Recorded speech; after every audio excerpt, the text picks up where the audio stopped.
मफम अनीदा नोंमै कापसिलमले वाकत मिफम फमख्रे पाव असी ngasi nungthil phongkhiba kangla paw pawchedagi lawkhatchabane ngarang ahing nongyai matung pung 12 minute 10 rom tabada PWD gi hanagi oiramba thoidingjam barot sahi hompuga mathoi apokpa leikhidraba mohon gi khagempali panthak thoidingjam leirakta leibagi yumda sakhangdaba singna nongmai round kaya kapsinduna attack chatharamle thawdok aduda mioi amata sogapan yawbagi paw leite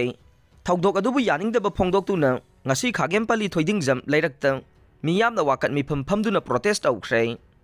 amaromda ngasi ayuk pung 12 minute 30 rom tabada pasoi part 3 da leiba songtham nabachandra gi yumda sakhangdaba singna nongmai round kaya kapsinduna attack tawramle thawong adubu yaningdaba phongdoktuna ngasi pasoi part 3 da lamdam adugi maira paibi amade pasoi tuliyaima sensory club ka khusamnaduna wakat mifam chathakre Manipur na Mizorambo mari amada maithiba pikre pawasisu kangla paw pawchedagi lawkhatchabane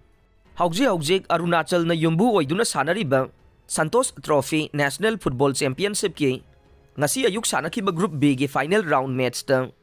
Manipur na Mizorambo Panjil mari amada maithiba piduna group ki point table da khwaidagi makok oire Manipur na match mari sanabada ahum mai paklaga amana draw chatkibane